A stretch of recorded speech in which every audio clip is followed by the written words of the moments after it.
Hi everyone. Today's topic is the Eastern Roman Empire, also called the Byzantine Empire.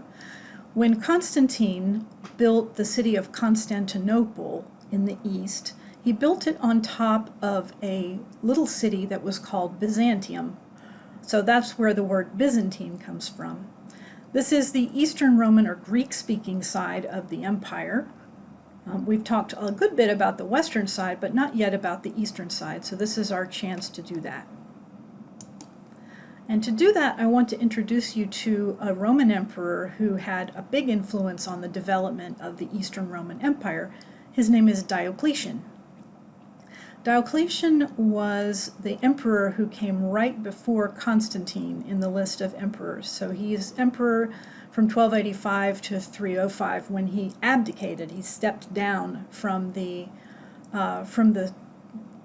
throne of the Eastern Empire and died, I believe, of stomach cancer a little bit later. Now, Diocletian made the Eastern Emperor's position a great deal more ceremonial and a great deal harsher. For example, instead of using the title Imperator, which means emperor, he preferred the title Dominus, which means Lord. And if you think about that word, which is a Latin word, you can probably think of some words that sound like Dominus, like dominate in English, that are rooted in that word. Now, Diocletian was surrounded by a team of bureaucrats, so it was hard to get in to see him or to talk to him.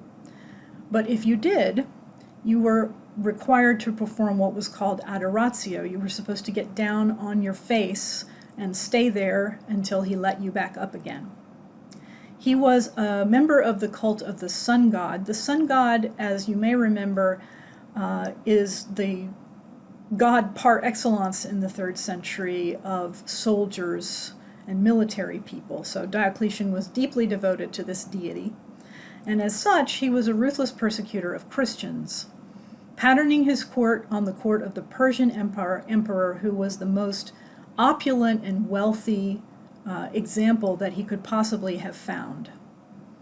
So Diocletian provides a sort of blueprint for what the later Eastern Roman emperors are like. Now, of course, after Constantine, the Eastern emperors are all Christian.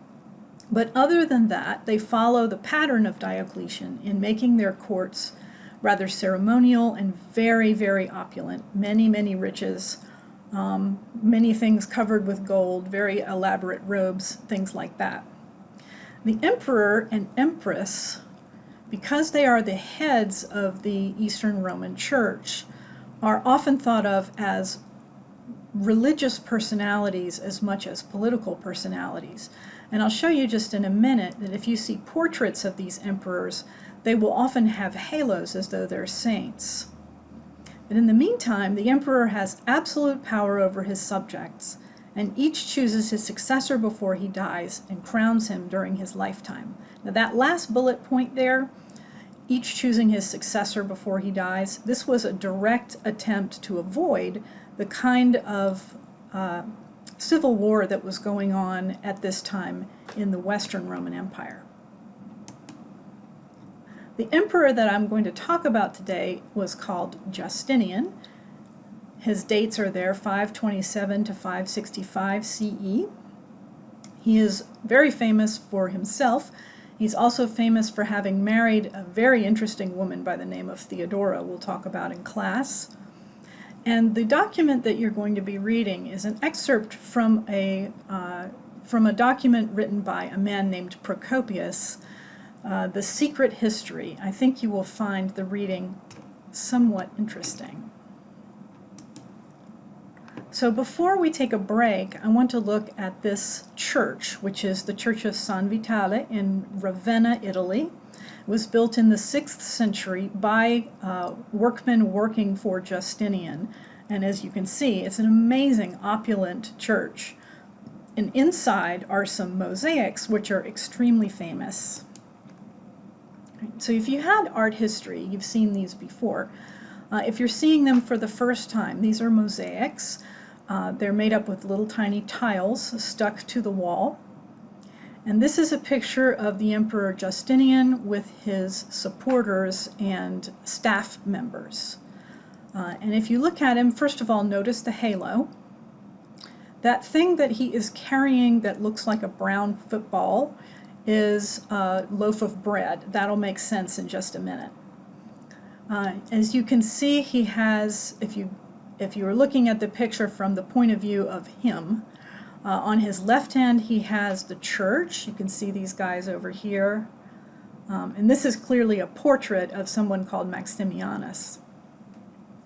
And to his right he has his regular servants and his army. Okay. Now when we talked about Constantine, we talked about something called a Cairo.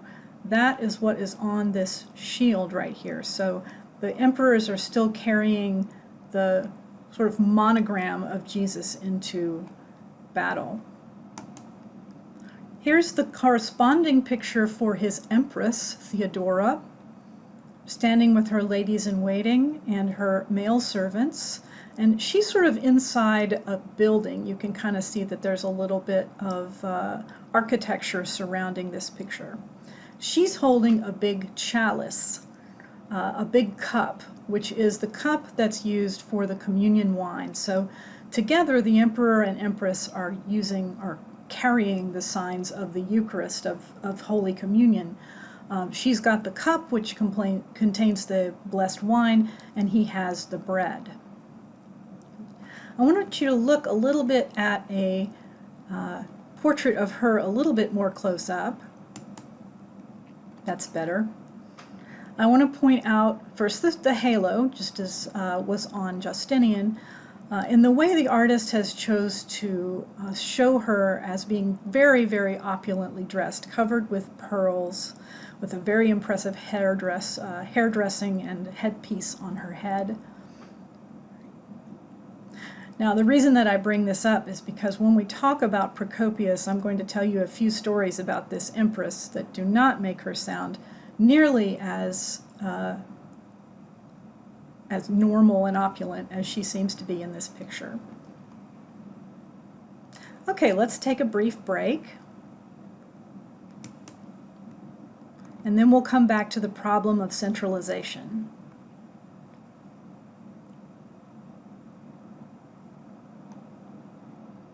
All right, the problem of centralization. This is the problem that dogs the steps of Byzantine emperors. When the Byzantine Empire is founded, there are many Germanic groups and Hunnic groups pushing on the borders. So one of the problems that emperors have to deal with is they have to try to deal with the political factions that are inside their empire, try to get everybody pointed the same direction so that they can work on territorial integrity. And that simply means keeping the borders free of invaders. They also faced legal problems, which I'm going to explain in just a minute, and there were also religious problems that they had to overcome. So this is going to work fairly closely with the Justinian reading that you have for today. So I think this will help you to understand some of the things that Procopius has to say about Justinian. So first of all, the political factions. Political parties in the Byzantine Empire generally followed chariot racing teams. So if you were a fan of the blue team at the chariot racing track, you were a member of the blue political party. Same thing for red and green, etc. The two biggest of those factions were the blues and the greens. The blues generally supported the emperor, the greens generally did not. In 532, there was an uprising against a certain form of taxation.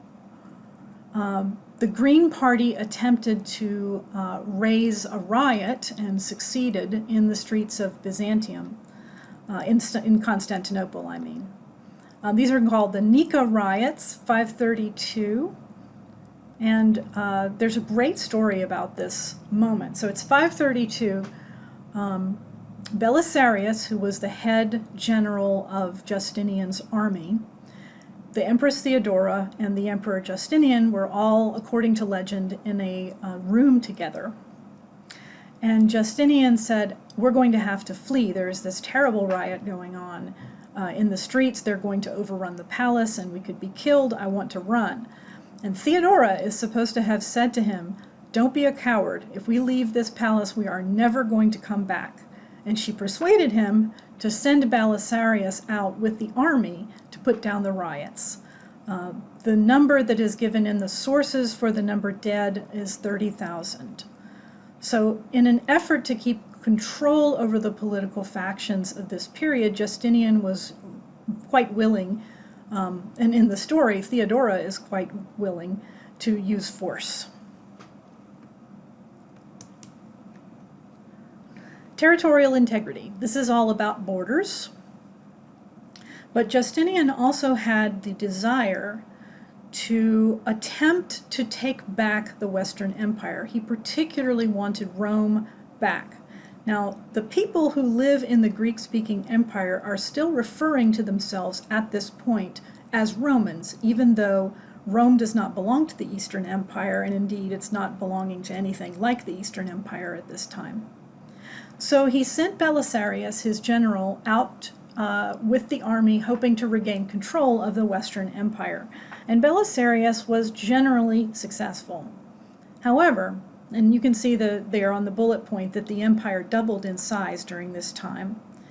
But there were the same problems with expansion that there always are with expansion. Armies like to be paid, so you need to pay the army. This is a heavy financial burden for the imperial treasury. You have to maintain communication, which is very hard over long distances. And there was more than one front to fight on, so Belisarius was sent all over the empire, looking for opportunities to extend the imperial control. Now I want to show you this map. Remember that the pink is the Byzantine Empire. Constantinople is here. So the pink is extended all the way up the coast of Greece and into Macedonia, all the way across into northern Italy. And this little stripe right here is the territory that surrounds Rome. Rome is right here.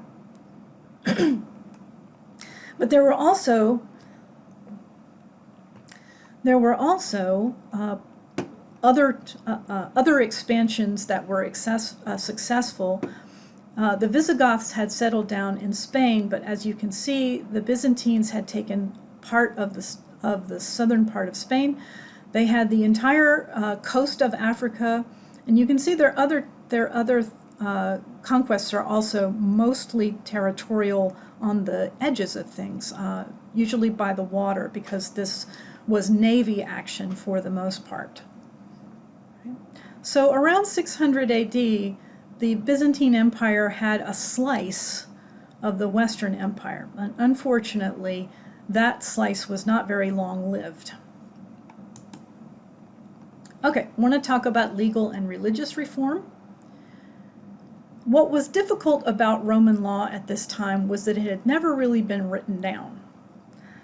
There were different texts, each containing different laws. There were the documents that emperors produced to make new laws. They had never been organized and never put into any kind of categories.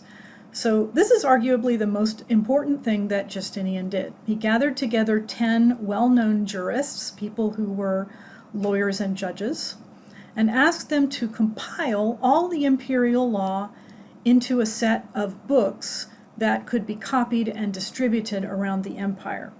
The name of this compilation of law is the Justinianic Code. It is the foundation of every European legal system. So when we look, for example, at our own laws in the United States, some of the concepts, particularly concepts about privacy and about property, are right there in the Justinianic Code. It's come down directly from them to us. Right? let me say a little bit more about the Justinianic Code. This is a code of 50 volumes, so it's tremendously large. So much so that they edited it down to only 10 volumes and called that the digests, sort of like Reader's Digest. It's a much, much shorter book.